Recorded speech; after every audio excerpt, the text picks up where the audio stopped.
Stop thief.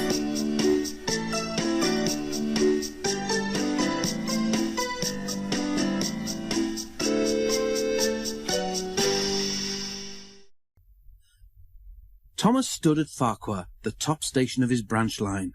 He had run round Annie and Clarabel after the morning journey and was enjoying a short rest before the run back down the valley. His driver and fireman stood beside his cab talking to the guard who'd brought startling news. "Did you know that the station master was burgled last night?" he was asking. Thomas's driver shook his head.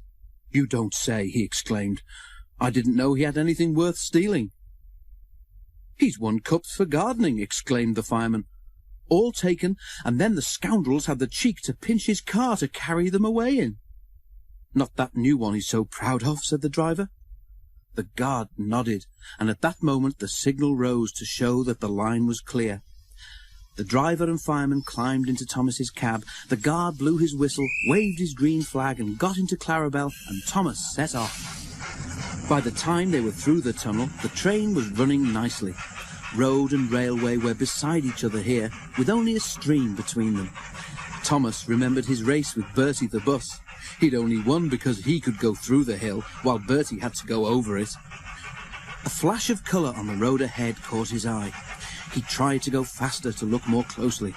"Steady, Thomas," said his driver. "There's plenty of time." "Can't we get closer to that car?" panted Thomas.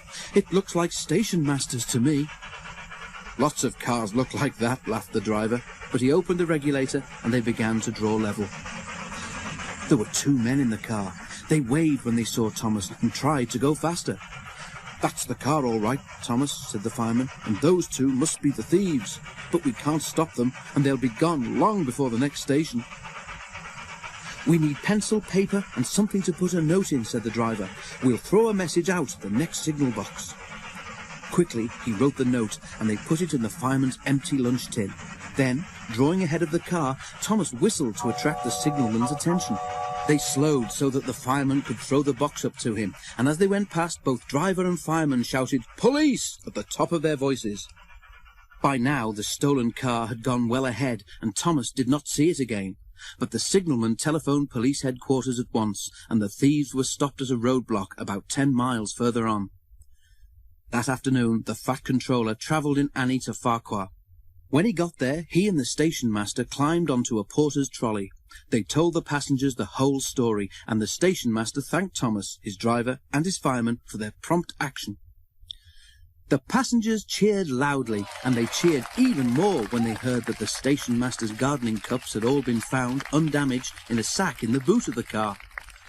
"A long time ago," said the fat controller, holding up his hand for silence, "Thomas showed how valuable he is to the smooth running of my railway. I am sure you will all agree that today he has once again proved himself to be a really useful engine."